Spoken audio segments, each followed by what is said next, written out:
Olá, tudo bem? Que bom que eu te recebi aqui novamente. Estamos iniciando a segunda temporada do Edrincast, seu podcast para discutir e aprender mais sobre direito internacional e relações internacionais. E hoje a gente começa a nossa jornada com um convidado super especial e com um tema que é super importante e que vai dialogar não só com os episódios da temporada passada, mas com os episódios que virão nessa temporada. É por isso que eu e a professora Renata Álvares Gaspar, que continua comigo nessa temporada aqui no podcast, continuamos juntos, recebemos hoje o professor Marcos César de Oliveira dos Santos.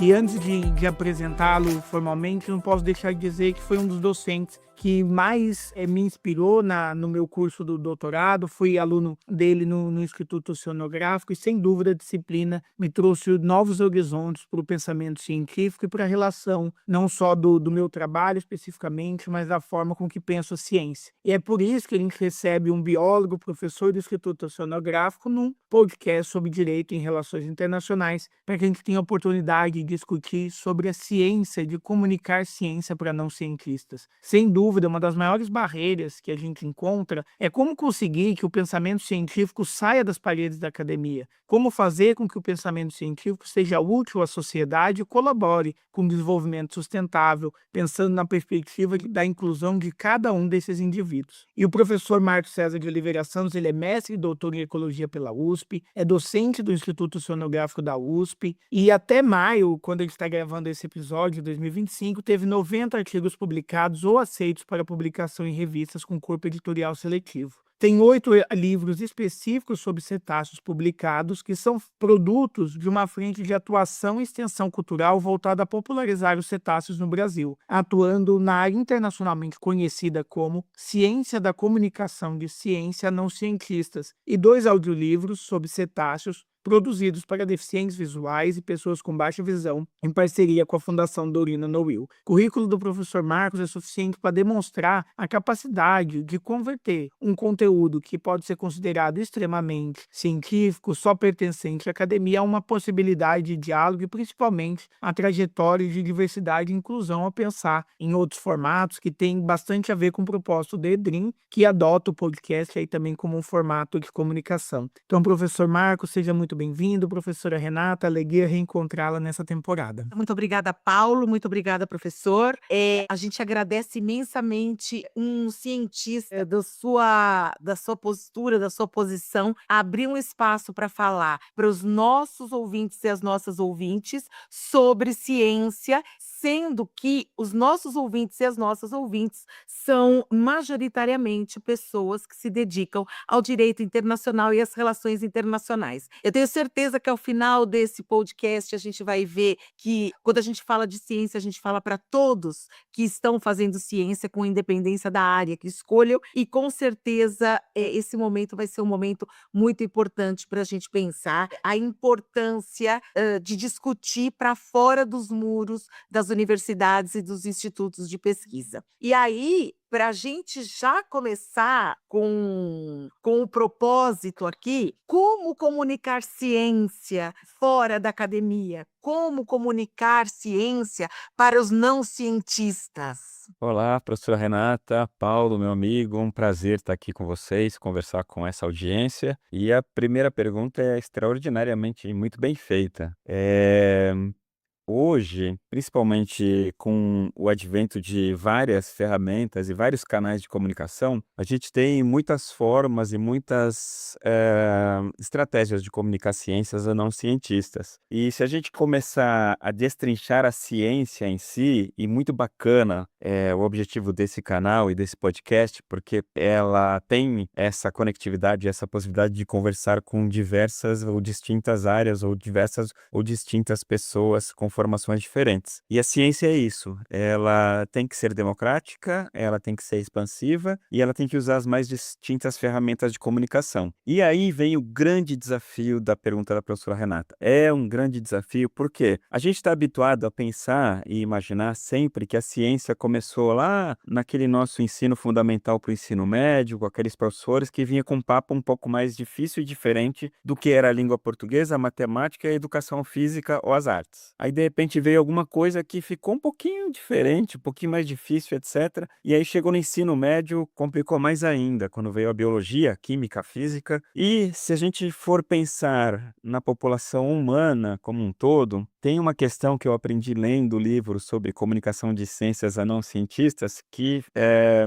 ficou muito na minha mente, está muito na minha mente há muito tempo. A maior parte da população humana deixou de ouvir falar sobre ciências quando fechou a escola, quando saiu do ensino médio. E quem continua na ciência acha que todos passaram pelo seu mesmo processo, que continuam em contato. Existe uma questão de sobrevivência, de vivência, de apreço. Tem gente que tem mais apreço por arte, tem gente que tem mais apreço por outras formas de ver e viver o mundo. Então, nesse sentido, a gente tem que começar a repensar a forma ou a estratégia de comunicar ciências a não cientistas. E aí, uma parcela minoritária da população humana foi ter a chance e a oportunidade de cursar um ensino superior, muitas vezes na área de ciência ou com ciências envolvidas. Então elas continuaram navegando e nadando de braçada numa piscina agradável para novos aprendizados e rumos. E a gente tem um problema que a gente pode conversar nesse nosso papo, que eu bato muito na tecla e eu acho que a gente precisa começar a pensar de maneira muito séria, que é a modernização das nossas universidades e das nossas escolas. A gente tem que se modernizar para o que está acontecendo hoje, para as formas de comunicação de hoje, para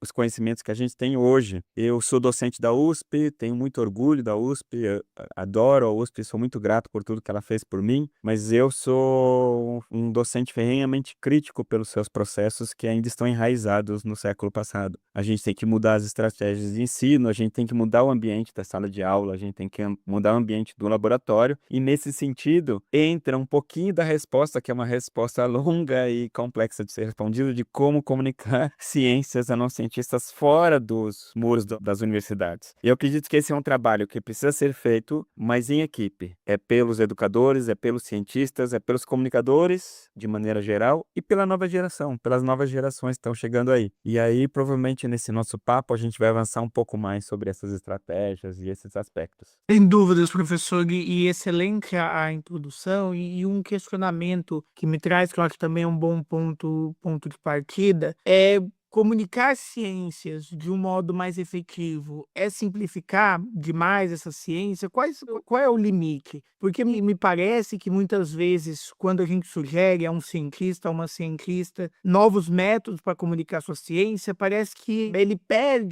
ela perde aquele lugar de uma supremacia que a ciência iria conferir. Como que isso impacta na forma com que a nossa sociedade se constrói? Pensando principalmente em universidades, centros de pesquisa, que existem em prol da universidade, mas muitas vezes a ciência se torna mais um meio de satisfação social do que de evolução social, né? Sim, sim, sim. Ótima observação, Paulo. Ótima observação. Muitas vezes, eu converso com alguns dos meus pares, meus colegas, que nós somos excelentes comunicadores de ciências para cientistas. Então, nós ingressamos na universidade e lá na nossa graduação, a gente recebeu uma carga de capacitação para que a gente aprenda a comunicar ciência para cientistas. Então, nos corrigiram, nos mostraram caminhos e etc. E quando muitos de nós, que nos tornamos professores e cientistas, optamos pela pós-graduação, recebemos um refinamento muito denso de como comunicar ciências para cientistas. Então, nesse quesito, eu acredito que os cientistas, de maneira geral, são exímios comunicadores. A gente tem que tirar o chapéu na sua bolha científica. Na sua bolha científica não há discussão,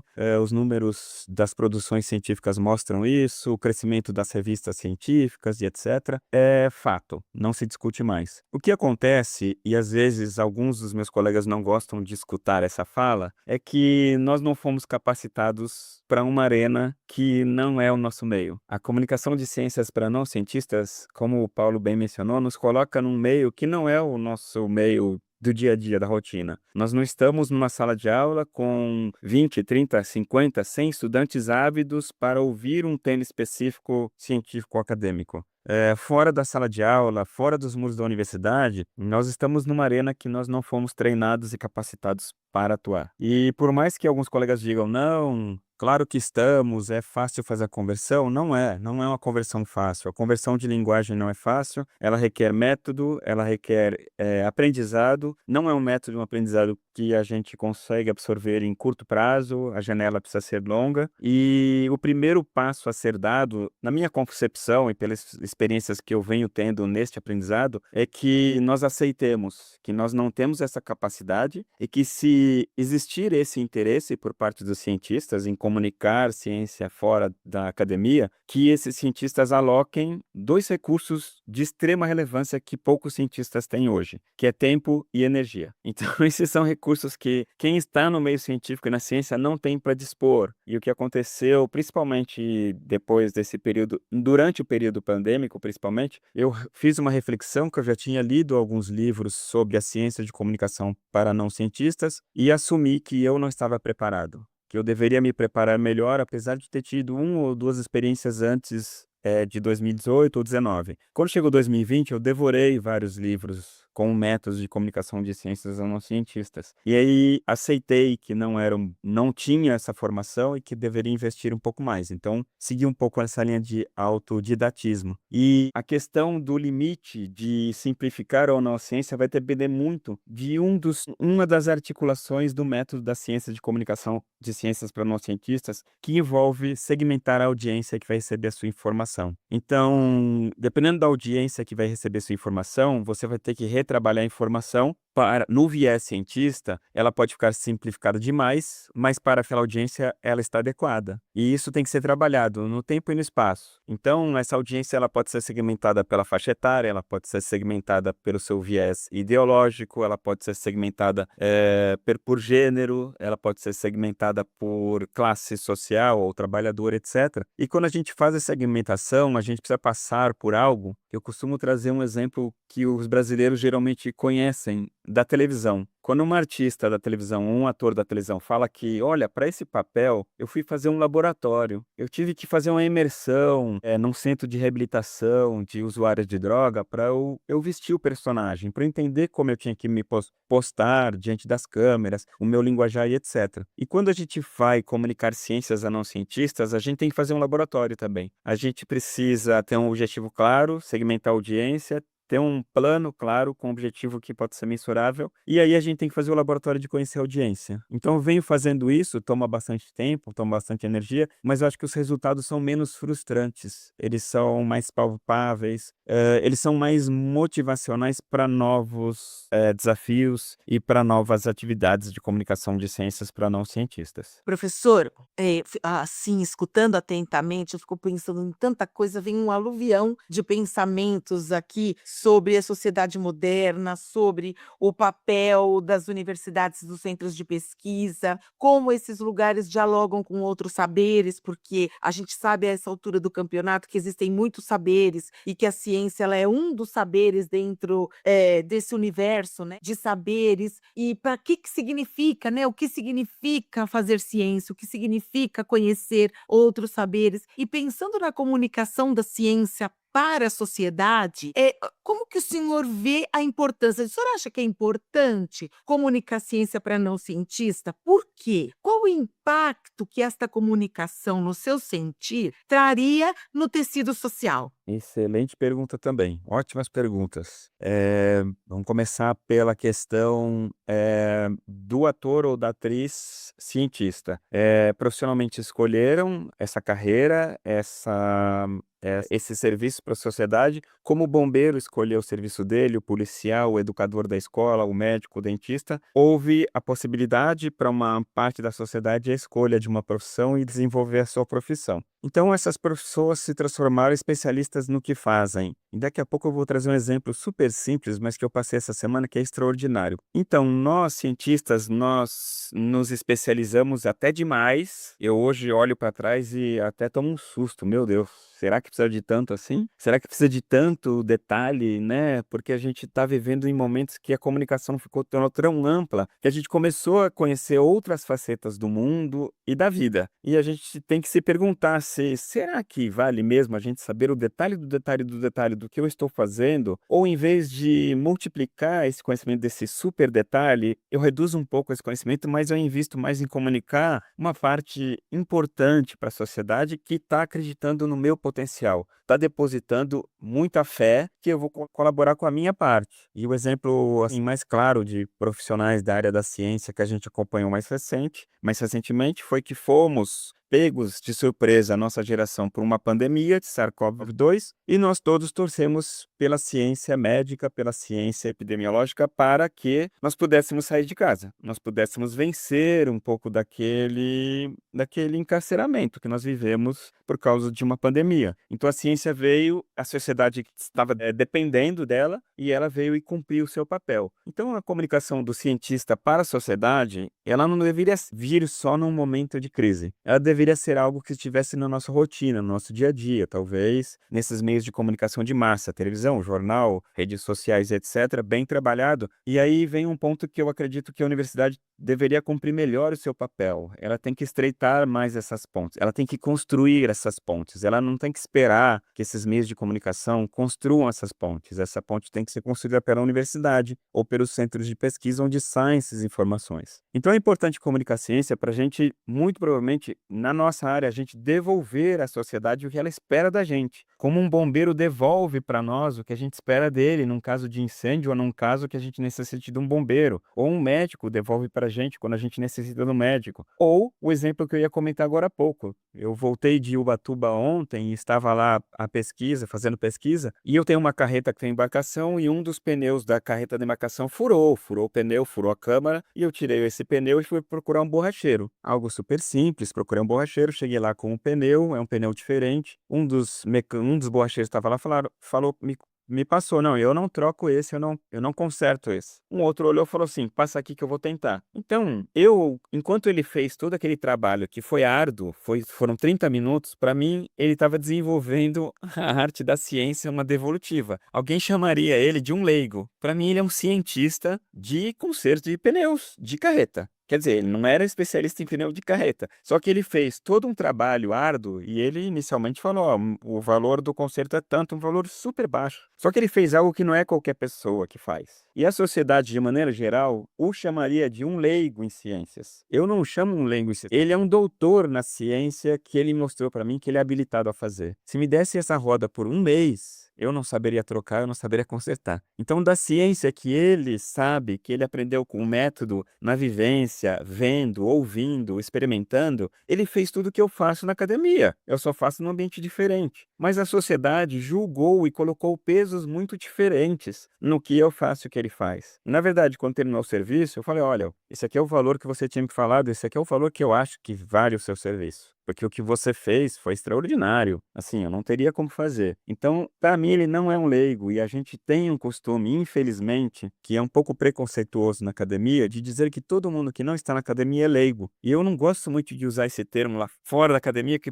para mim todos são doutores do saber da sua sobrevivência, da sua vivência, da sua luta, das suas experiências como pai, como mãe, como tia, como tio, como avô, como avó, como borracheiro, como bombeiro. Tem ciência aí. Então, assim, para todos nós, e até enquanto ele consertava, eu pedia para ele, vai dizendo o que você está fazendo, o que precisa fazer, que eu tô curioso, eu quero aprender, eu não vou aprender o ofício, mas eu quero entender para depois eu poder contar os passos e etc. E é isso que às vezes eu acho que a sociedade espera da gente.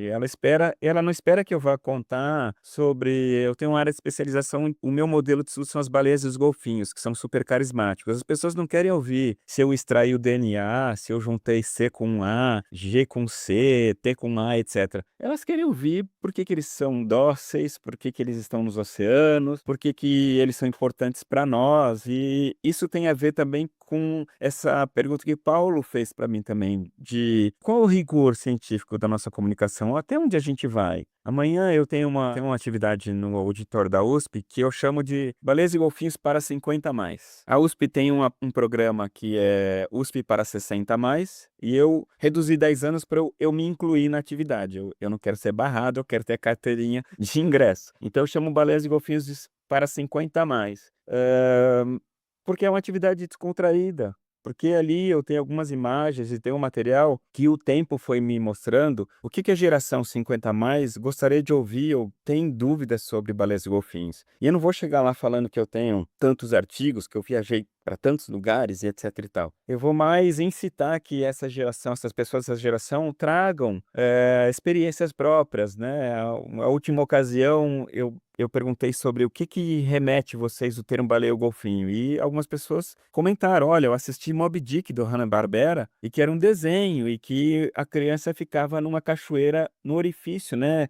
Que a baleia, isso é possível? É essa dúvida tem que ser respondida, e não a dúvida de um artigo científico. E é muito bacana que eu também assisti o mesmo desenho, eu tinha a mesma dúvida, e estudando eu percebi e entendi por que não é possível. E aí a gente trabalha a informação. Eu não vou descrever a anatomia de sistema de respiração de uma baleia, mas eu vou comentar que os caminhos são diferentes e por que não é possível uma baleia esguichar água como no desenho, mas que pelo menos o desenho nos convidou a gostar de uma baleia ou a gostar do mar ou coisas parecidas. Nós da academia, a gente precisa ter um pouco mais de flexibilidade. Muitas vezes a gente vê muito e muitas pessoas usando alguns exemplos que eles são muito claros de ensino, e aí o cientista vai lá e fala: não, mas isso não é a realidade. Mas às vezes é a ficção que nos leva a querer aprender algo. Eu vim para o mundo das baleias e golfinhos porque aos 9 anos de idade era comum culturalmente em São Paulo, nos sábados à tarde, as famílias irem ao cinema. Então todos iam para ter um assunto na segunda-feira, que filme que viu no sábado. E às vezes a gente encontrava as outras famílias que a gente conhecia, então as famílias queriam mostrar: aqui ó, minha família, a gente também vai no cinema, viu? Era cultural. E aí eu assisti 20.000 Léguas Submarinas, não entendi. Assisti 2001, Odisseia no Espaço, em 5 minutos eu tava entediado. Uma criança vendo aquilo. E eu assisti Orca, a Baleia Assassina. O enredo do filme é horrível, mas no filme apareciam algumas orcas que me chamaram a atenção. E aí eu perguntei: isso é real? Isso existe? E as pessoas falaram: isso existe. E ali veio uma chave de ligação, de conexão. E às vezes é importante isso. Eu trabalho muito com a geração mais recente, que ela foi conectada ao oceano por causa do Nemo, por causa da Dory. E esse é o sentido. E não adianta a gente falar: não, mas lá tá errado, que aquilo lá tá errado. Não é assim. Não interessa se tá certo ou tá errado. Talvez a pergunta vai incitar a curiosidade e as pessoas mais tarde vão descobrir, mas a fantasia tem que se mostrar presente para crianças e adultos, né? Então, nesse sentido, eu acredito que a gente consegue extrair ciência em tudo que a gente faz, que a gente vê, que a gente vive, que a gente convive, do carro do borracheiro a um desenho da Pixar, e a gente precisa tratar melhor isso, com uma linguagem um pouco mais flexível e adaptada para as diferentes audiências. Então, para mim, comunicar ciência, para quem não é cientista, para os cientistas deveria ser um dever social.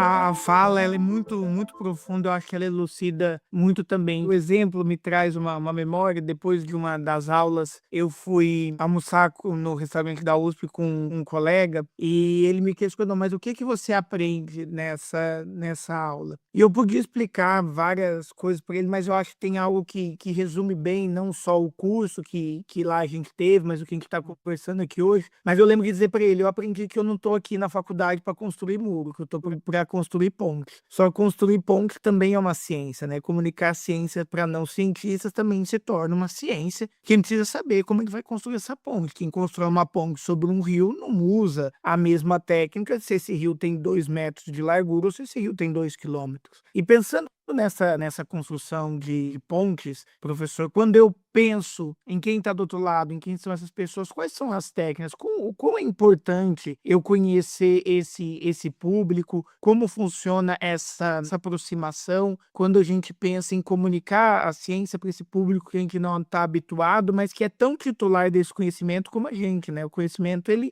não tem dono, ele pertence a todos. Como que eu saio dessa zona de conforto e começo a imaginar, detectar melhor quem vai ser meu público e pensar nos meus instrumentos de comunicação comunicação? Ótima pergunta também, Paulo. Ótima pergunta e também esse enraizamento do raciocínio, bastante compartilhado pelo Papa Francisco de construir pontes, é essencial na arte de comunicar ciências a não cientistas. Hoje, nós temos à disposição livros técnicos produzidos na Austrália, Estados Unidos e Reino Unido, principalmente, que foram 3 dos países que vêm avançando um pouco mais no desenvolvimento da ciência de comunicação de ciências para não cientistas. Foram as referências que eu li e estudei. Eu possivelmente tive o privilégio e a sorte de passar por experiências e que muitos outros comunicadores também passaram, outros comunicadores de ciências não cientistas, mas de outras formas. Então, eu me lembro de entrar no curso de biologia para estudar baleias e golfinhos e os professores da rede de ensino superior falarem, olha, nós não temos agora, no final da década de 80 do século passado, um especialista para comunicar ciências para você sobre esse modelo de estudos que são as baleias e golfinhos. Você vai aprender outras coisas aqui dentro. Então, eu tinha uma opção e me tornei um autodidata. Eu fui atrás das informações na biblioteca e fui aprendendo por ali. E o que aconteceu foi que depois de juntar muitas informações, eu me senti na necessidade de comunicar o que eu estava aprendendo. Eu era muito tímido, muito calado e eu queria vencer esse desafio. E aí, a minha primeira experimentação, que foi ao acaso, eu fui a uma escola de mergulho que tinha livros e fitas VHS para alugar sobre o oceano, sobre baleias e golfinhos. E lá os donos falaram, vem então comunicar com as pessoas que estão aqui, que são mergulhadores, o que você sabe. E na verdade foi um pouco de tentativa e erro. Eu fui, na época fazia slides, com projetor de slides, passava, etc. E eu ia entendendo o que aquela audiência queria ouvir, porque não eram acadêmicos, eram pessoas que tinham um pouco mais recursos, embarcação e iam para o mar fazer mergulho autônomo, velejar e etc. Então eu adaptei minha linguagem a eles. Isso foi em 1993.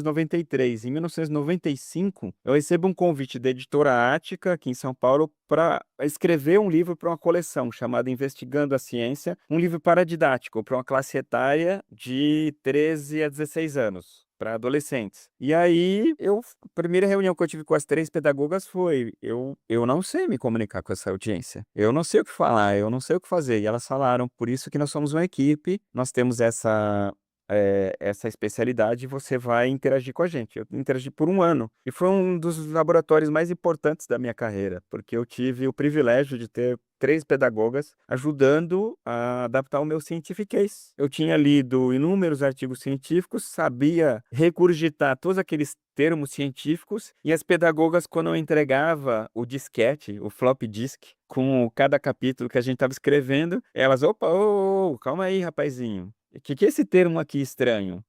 Vamos ter que trabalhar isso. Explica para mim o que é isso. E para mim foi essencial, extraordinário, foi muito importante. O que aconteceu logo depois, o que me marcou muito, foi que eu mergulhei na ciência de cetáceos, né, que é o coletivo de baleias e golfinhos. Continuei proferindo palestras e ministrando cursos, mas agora para uma audiência muito mais próxima da minha bolha, para estudantes de graduação. É mais fácil me comunicar com estudantes de graduação do que me comunicar com ou professores da rede de ensino, educadores, ou com o próprio borracheiro que eu conversei sobre o que eu fazia essa semana, ou com bombeiros, ou com outras audiências. E aí eu levei 25 anos praticamente para voltar a mergulhar nesse universo de comunicar ciências para não cientistas durante a pandemia. Voltei a escrever livros, mas agora estudando os métodos, entendendo os métodos e aplicando os métodos é o que eu tenho feito desde 2020, quando deu-se a pandemia. Então, literalmente, o que a gente precisa fazer é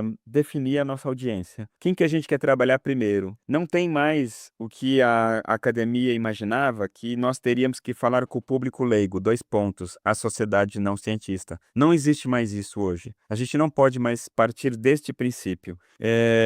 Existem muitos grandes eventos de comunicação em que a gente pensa assim, vou dar um exemplo, está chegando o Dia Mundial do Meio Ambiente, dia 5 de junho. Então, muitas vezes a academia ou cientistas, eles promovem um evento, Dia Mundial do Meio Ambiente, vamos todos para um centro de comunicação de cultura e comunicar ciências sobre o meio ambiente. E aí cada laboratório de cada docente, de cada cientista vai lá com seus banners, o que ele faz, às vezes vai até o banner que ele apresentou num congresso científico para uma audiência muito específica e temos vários estandes diferentes que não se conversam, com metodologias diferentes, com pessoas diferentes. E esse é um dos modelos clássicos e modernos hoje que praticamente não funcionam, porque a audiência não está segmentada, está considerando a audiência como um público leigo em geral, está chegando crianças, está chegando adultos que são cientistas, adultos que não são cientistas, está chegando uma audiência muito eclética que provavelmente não vai deglutir o que está sendo exposto ali. E ali, quem está expondo, quem está ali, provavelmente não tem como objetivo final a comunicação de ciências não cientistas, porque não tem um objetivo claro e mensurável. Não tem uma estratégia de comunicação, não pensou na ferramenta e não pensou na audiência. Provavelmente, os objetivos finais são atender a requisitos da sua universidade ou da sua formação como cientista, atender aos requisitos, de repente, de uma comissão de cultura e extensão da sua universidade,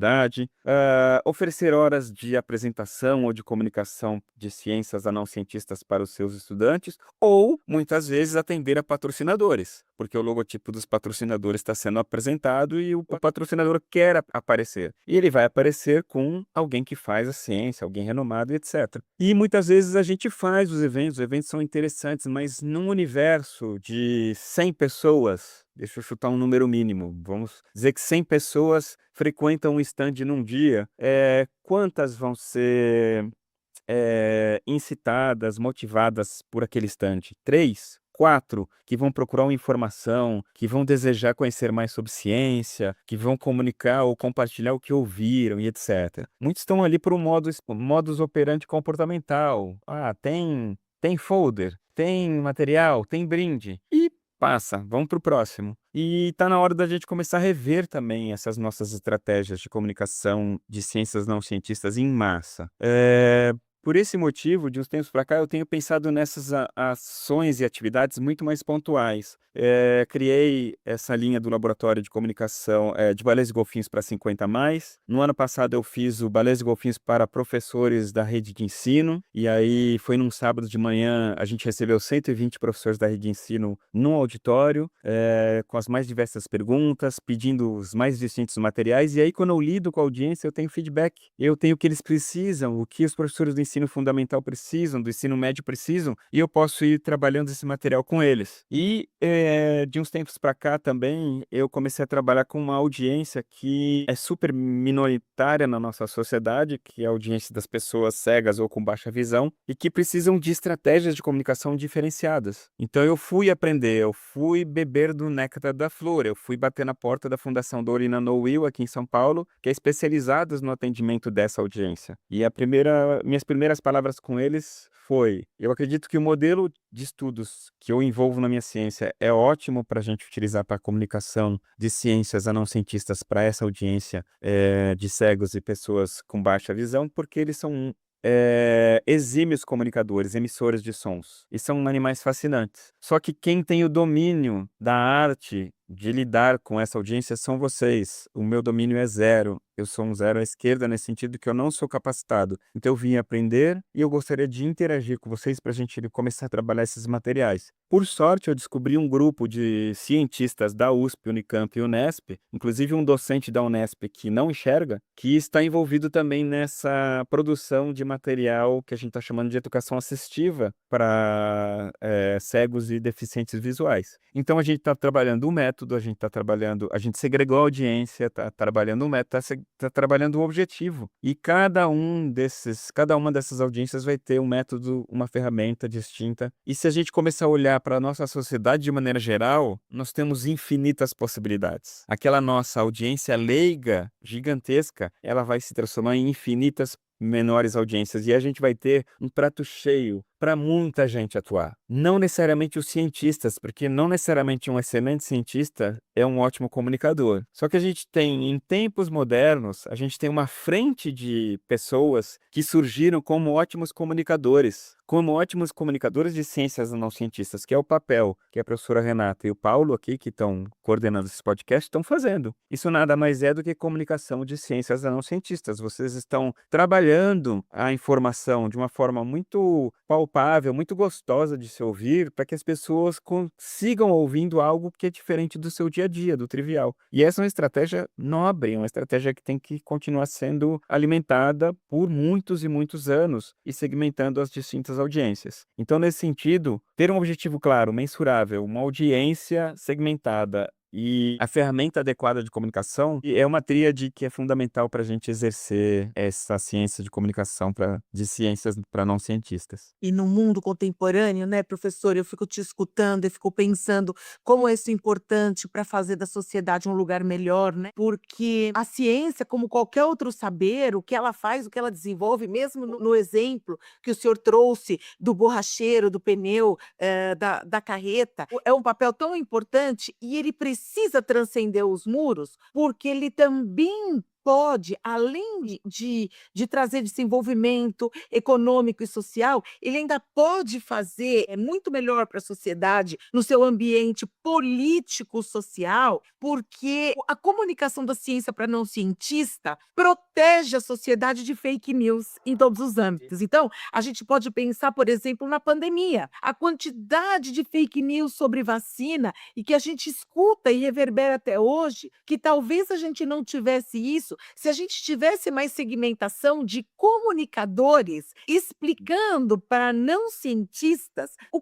por que aquela vacina funcionava, por que a vacina não mata, ao contrário, porque e aí também eu penso no âmbito do direito e das relações internacionais, né? Quantos mitos a gente vê a pessoa do senso comum acreditando e tomando decisões erradas, porque a ciência do direito, a ciência das relações internacionais não são comunicadas para essas pessoas. E mais, muitas vezes a academia faz um papel horroroso, que é sair do seu muro para apontar para essas pessoas e dizer: você não sabe o que você está falando, você fica quieto. Mas também ninguém foi lá e ensinou essa ciência para esse não cientista, para que ele socialmente tivesse numa posição melhor de proteção nesse sistema. E aí, enquanto o senhor estava falando, eu até estava dando uma olhadinha aqui, que eu queria ver se eu encontrava essa pessoa, mas eu não encontrei, que no Instagram tem uma bióloga, uma mocinha jovem,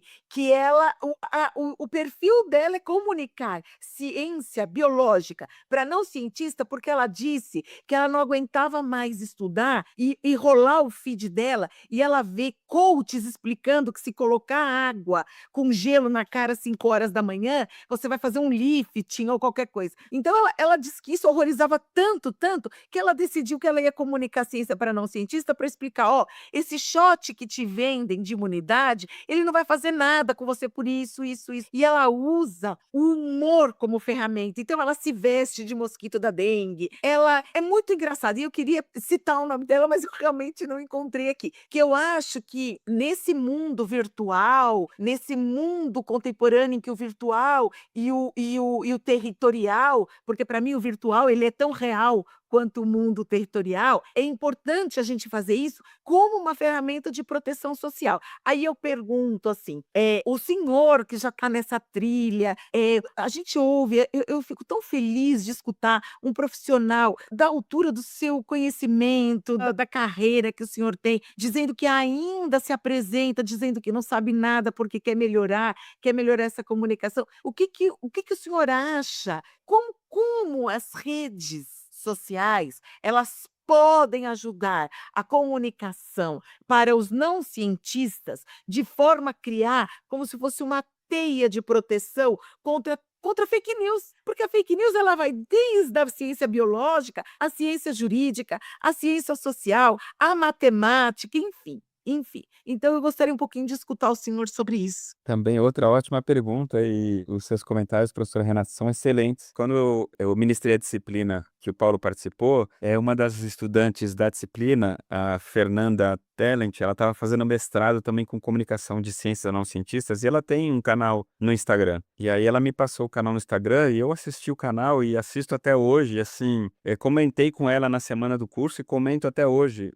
Eu estou bastante contente que ontem ela me convidou para ser membro da banca de mestrado dela, que vai ser agora em junho, e para mim é um privilégio, porque ela tem o dom de comunicar, ela fala bem, ela tem carisma, eu quero assistir ela falar, eu quero estar lá. E eu me desvisto daquela posição arrogante que às vezes o cientista assume que ele é o senhor ou a senhora da verdade e pronto, que não precisa mais beber néctar de outras flores e juntar mais conhecimentos e reunir conhecimentos e etc. Então, nesse sentido, as redes sociais elas têm um papel muito importante, por um lado, muito positivo, traz muito conhecimento, faz um papel que a academia não faz, às vezes de maneira espetacular, muito bem feito mesmo, e muitas vezes nem só as redes sociais tradicionais, como Instagram e Facebook. Eu lembro que antes da pandemia eu ofereci uma disciplina de campo que foi ministrada no litoral sul de São Paulo, em Cananéia, e no caminho para a disciplina, numa van da USP, tinha uma estudante que ela contava casos na van, assim, de uma maneira extraordinária.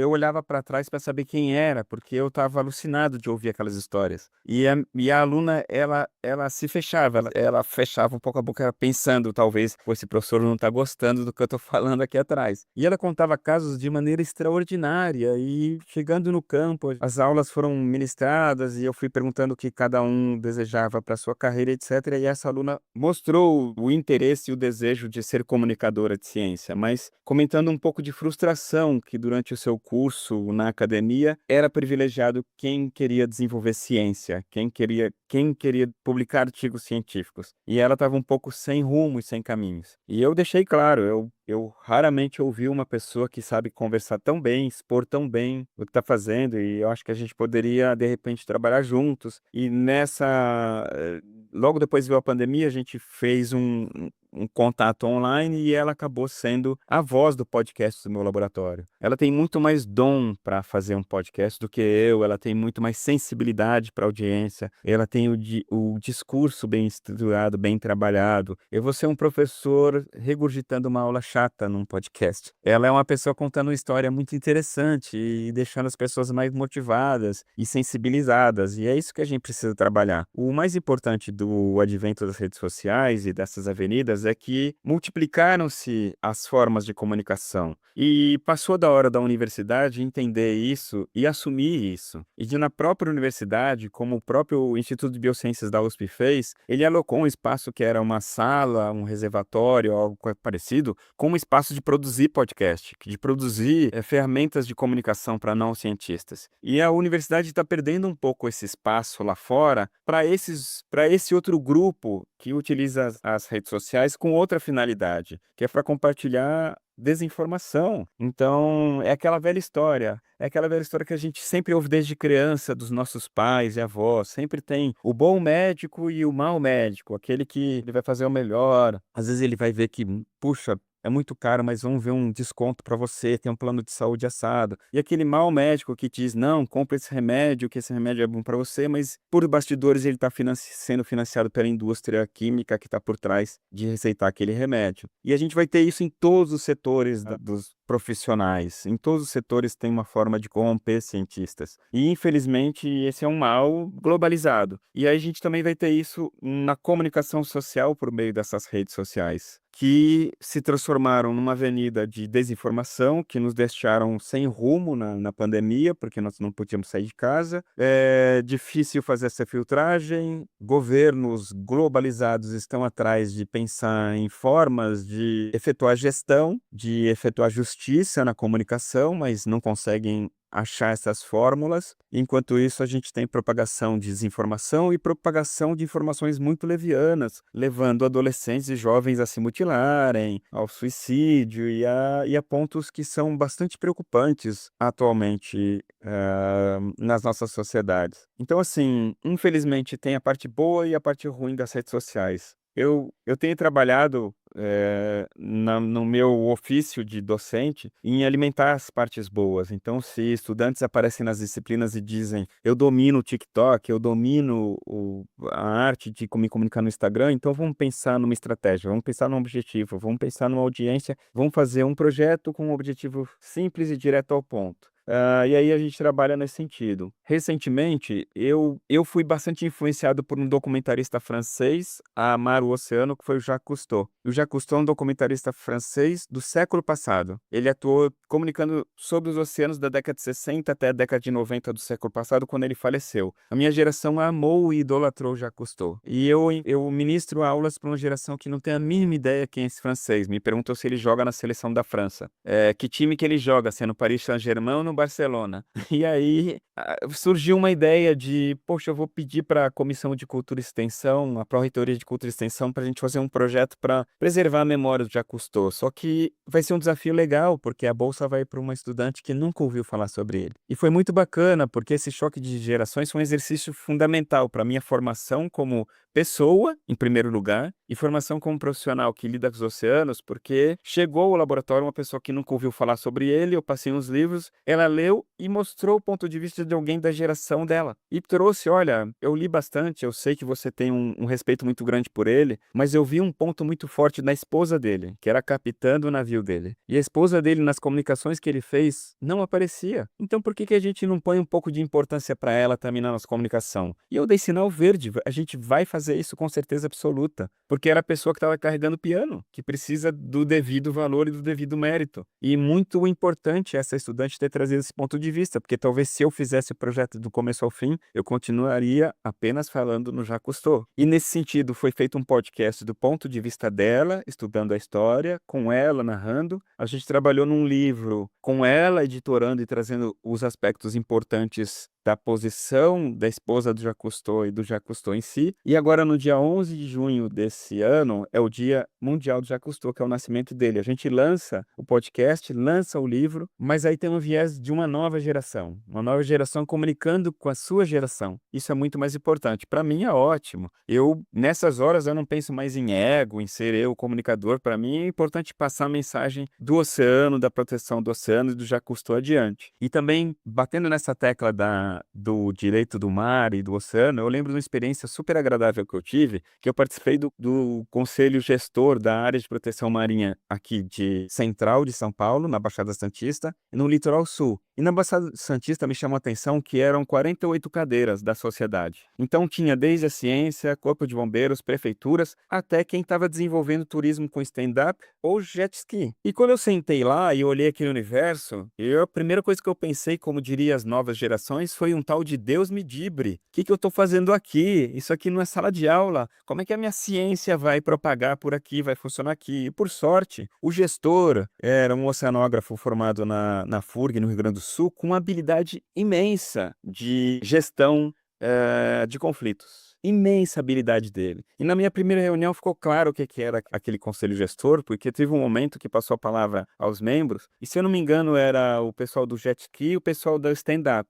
Levantaram a mão e falaram, olha, o jet ski está ocupando o meu espaço e pegando os meus turistas. E o jet ski, não, o espaço já era meu que eu cheguei antes. E começou o conflito. E aí esse gestor levantou a mão e falou, ótimo, temos um conflito. Na próxima reunião, no próximo mês, eu quero que vocês dois tragam uma solução. Que vocês conversem e tragam uma solução. Porque a ideia é que a gente coexista, que exista a coexistência, que o mar seja um recurso que seja usufruído com respeito por todos. E não houve uma tomada de partido, eu vou tomar o partido do stand-up ou do jet ski, que é mais meu amigo, ou porque ele vota a meu favor, ou porque ele torce para o time que eu torço. Não, a gestão de pessoas que estão lidando com a gestão do oceano. Então, se o mar está ali para o usufruto de todos, vamos tentar achar uma solução que é para o usufruto de todos, respeitando o mar. E aquela experiência foi muito gratificante e hoje eu vejo que seria essencial que todos os cientistas tivessem experiências similares nas atribuições vinculadas às suas formações. Por causa daquela experiência, hoje eu tenho lidado com a Fundação Florestal,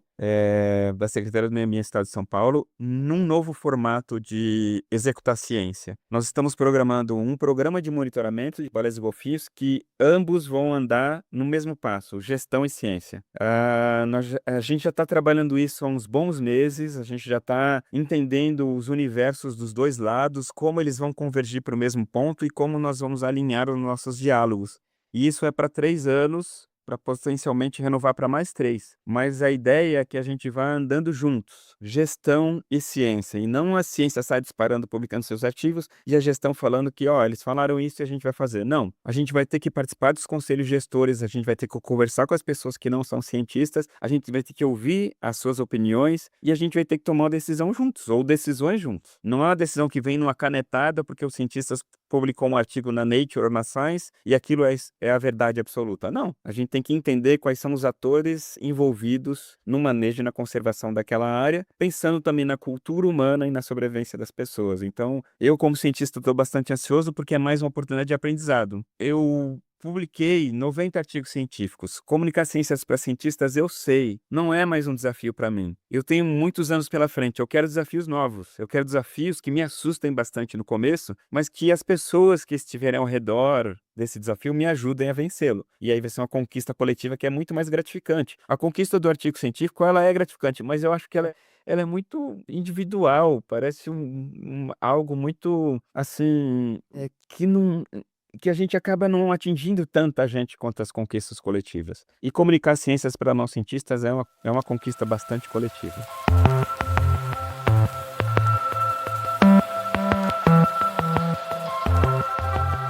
Professor, muito obrigado. Eu acho que a gente teve uma oportunidade muito bonita, eu acho que é a palavra que cabe para ouvir de ciência com propósito, né? Aqui a gente costuma, para os nossos convidados, para as nossas convidadas de Direito e Relações Internacionais, perguntar se é possível estudar Direito e Relações Internacionais com propósito. E a resposta do senhor mostrou que é possível fazer ciência com propósito. Eu acho que a gente vê aí a exata medida do que é a técnica e do que é a paixão por aquilo que se faz. Eu acho que isso é muito importante para quem está nos ouvindo.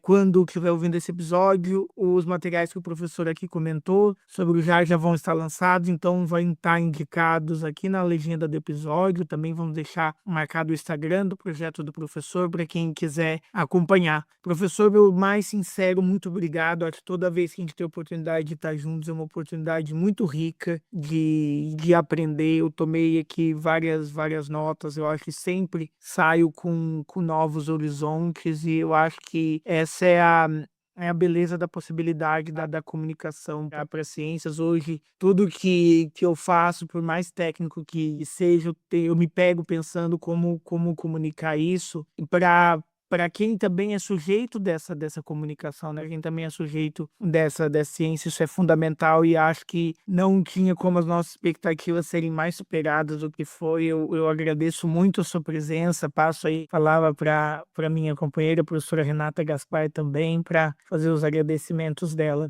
Professor Marcos, eu não tenho como agradecer. Eu achei lindíssimo esse episódio, porque ele vai dar oportunidade para todas e todos que estão nos escutando para perceber como é grande o universo do conhecimento, como é fundamental o universo do conhecimento, como esses trabalhos de quem se dedica, quem se debruça, é tão importante e como é importante ele sair dos muros e descer para a sociedade como para criar um colchão de proteção social para que a gente realmente possa viver num mundo melhor, mais fraterno, mais justo e tudo aquilo que a gente que tem propósito e com propósito gostaria. Então, muitíssimo obrigada por abrir esse espaço e vir conversar com a gente aqui, professor. Legal, professora Renata, Paulo, muito obrigado. É um privilégio participar do podcast de vocês. Também aprendi bastante hoje com a nossa conversa. Fico à disposição de vocês, dos ouvintes do podcast, para perguntas, para voltar a comunicar um pouco mais sobre ciência. E eu espero bastante mesmo que a gente consiga mostrar, principalmente dentro da academia, que o mundo lá fora é tão lindo quanto lá dentro. Às vezes subir em cima de uma cadeirinha e olhar em cima desse muro como é que é o mundo lá fora, vai fazer muito bom aos cientistas que estão dentro da academia. Vai fazer muito bem mesmo e possivelmente vai trazer muita motivação para aprimorar sua própria ciência. Então eu acredito muito nisso e podcast como o de vocês, as perguntas que vocês fizeram são bastante estimulantes e motivacionais para que a gente encontre esses caminhos. Obrigado de coração a vocês dois.